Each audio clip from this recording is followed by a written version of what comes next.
दोस्तों आजकल माँ बाप अपने बच्चों पर बिल्कुल भी ध्यान नहीं देते हैं। पहले जब बच्चा रोता था तब उसे बहलाया फुसलाया जाता था, लेकिन अब बच्चा जरा भी रोता है तो उसके हाथ में ये बड़े बड़े कैंसर यानी कि फोन थमा दिए जाते हैं। और इसी की वजह से बच्चे आजकल काफी ज्यादा फोन के एडिक्टेड होते जा रहे हैं। लेकिन अपने बच्चों पर ध्यान न देने की वजह से कई बार देखिए बहुत ही ज्यादा भयानक हादसे भी हो जाते हैं। और आज हम आपको ऐसे ही भयानक हादसों के बारे में बताने वाले हैं, जिनको देखने के बाद ये भी हो सकता है कि आपको उनके माँ बाप पर थोड़ा गुस्सा भी आए।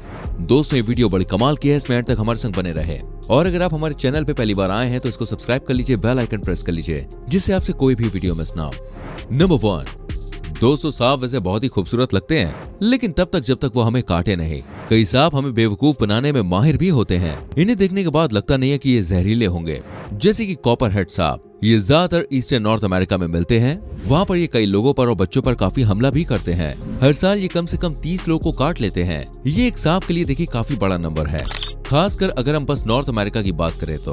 और इस प्यार से दिखने वाले सांप ने एक बार एक 2 साल की बच्ची को हॉस्पिटल में पहुंचा दिया था। जी हाँ, आपने बिल्कुल सही सुना। इस लड़की का नाम था काइली कुक, और जब इसके संग ये हादसा हुआ था तब ये सिर्फ 2 साल की थी। ये अपने रोजाना की तरह दिन बिता रही थी। सबको लग रहा था कि सब कुछ सही चल रहा है, क्योंकि थोड़ी देर पहले ही अपने प्री स्कूल से घर आई थी। इतने में इनके पिता के पास एक फोन आता है। ये फोन उनकी पत्नी का था। काइली के पिता उस वक्त अपने ऑफिस में बैठे हुए थे और वो अपनी पत्नी की आवाज सुनकर ये समझ गए थे कि कुछ तो गड़बड़ है, क्योंकि वो काफी ज्यादा घबराई हुई थी और साथ में उसकी आवाज भी टूट रही थी। और फिर उनकी पत्नी ने उनको फोन पर जो कहा, उसको सुनने के बाद काइली के पिता बुरी तरह से डर गए। भले ही दोस्तों आप कोई भी जगह पर क्यों न रहते हो, लेकिन आपको आपके आसपास की जानकारी काफी अच्छे से होनी चाहिए। पहले हमारे जो एंसेस्टर थे उनके पास ये सब जानकारी बहुत अच्छे से मौजूद होती थी, क्योंकि अगर उन्हें ये नहीं पता है कि उनके पास किस तरीके के जानवर मिलते हैं या फिर यहाँ पे कैसे जहरीले पौधे हैं, तो वो कब के मर जाते। और इसलिए आज भी आदिवासी इलाके या फिर जो इलाके सिटी में तब्दील नहीं हुए हैं, वहाँ के लोगों के पास आज भी अपनी सराउंडिंग की काफी अच्छी नॉलेज होती है। और आज हम भले ही बड़ी बड़ी सिटीज में रहते हैं, लेकिन हमारे अलावा भी कई जानवर हैं जो हमारे आसपास रहते हैं और इनके बारे में अक्सर हम भूल जाते हैं। सारे जानवर इतने खतरनाक नहीं होते हैं, लेकिन उनमें से कुछ काफी ज्यादा खतरनाक होते हैं। इसलिए अगर आप अपने बच्चों को कहीं पर भी खेलने के लिए लेकर जाते हैं तो आपको उन पर काफी ज्यादा ध्यान देने की जरूरत है। आपने भी कई लोगों को देखा होगा जो अपने बच्चों को गार्डन में खेलने के लिए छोड़ देते हैं और फिर यहाँ वहाँ की बात करने लग जाते हैं, और इसी के चक्कर में वो अपने बच्चों के बारे में भूल भी जाते हैं। और यहाँ भी दोस्तों कुछ ऐसा ही हुआ।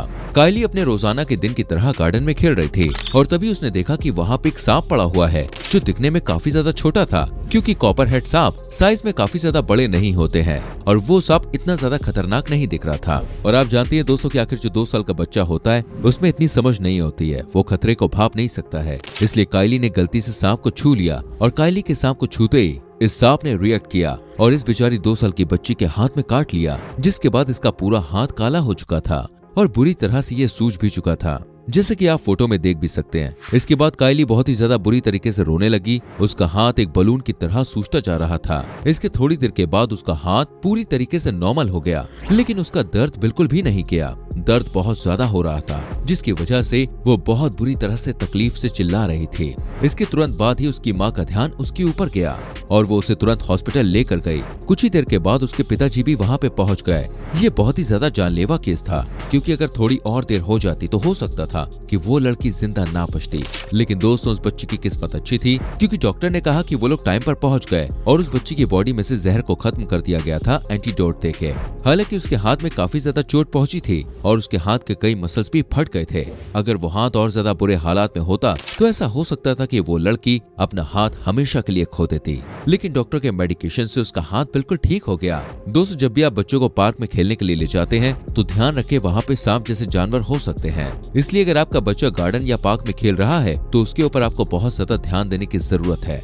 इस हादसे के बाद दोस्तों उसके मम्मी पापा का इंटरव्यू करवाया गया और सब लोगों को ये बात बताई गई, जिससे सोशल मीडिया पर भी अवेयरनेस फैल सके।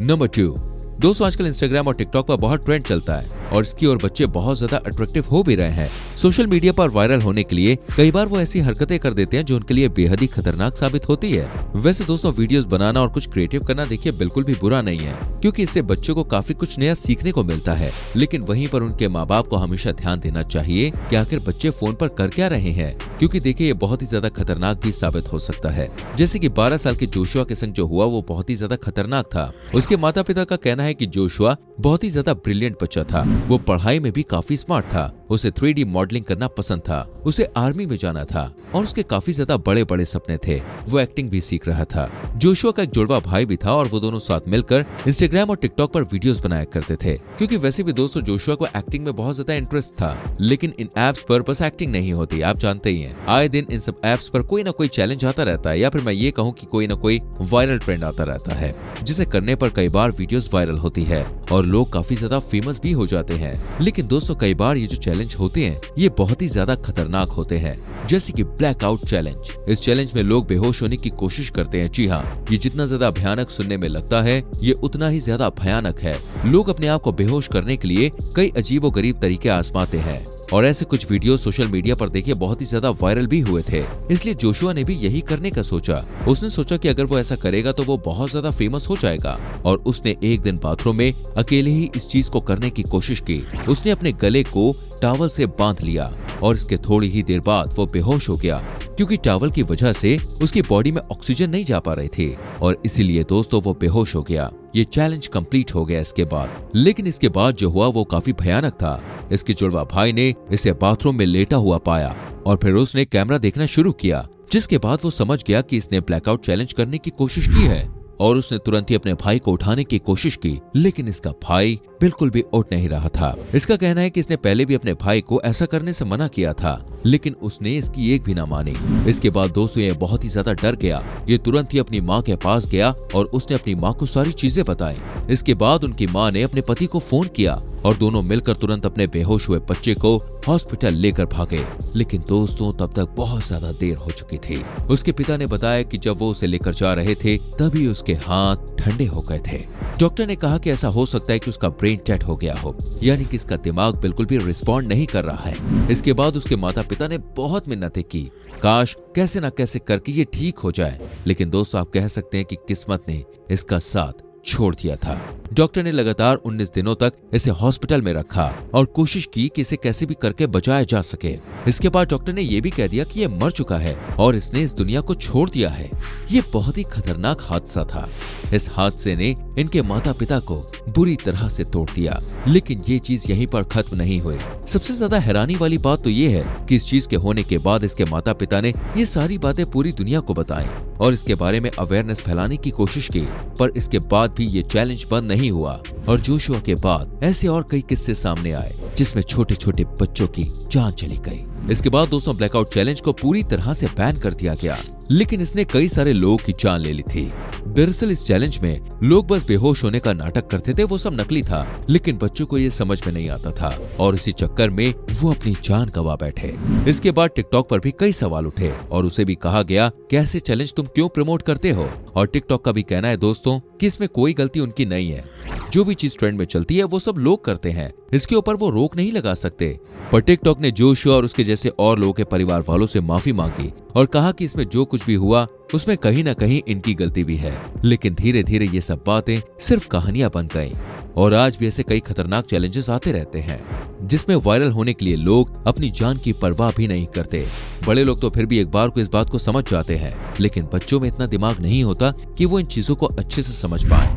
इसलिए दोस्तों मैंने आपसे बात कही थी कि आप ध्यान रखें कि आपका बच्चा फोन में क्या कर रहा है। उम्मीद करते हैं दोस्तों ये वीडियो आपको अच्छी लगी होगी। इस वीडियो को लाइक करके शेयर जरूर करें ताकि और लोग भी अवेयर हो सकें। कोई राय देना चाहते हैं तो कमेंट कर सकते हैं और आने वाली वीडियोस को देखने के लिए चैनल को सब्सक्राइब करके बेल आइकन प्रेस करें, जिससे आपसे कोई भी वीडियो मिस ना हो। मिलते हैं दोस्तों अगली वीडियो में, तब तक के लिए अपना बहुत ख्याल रखिए। Bye bye, take care.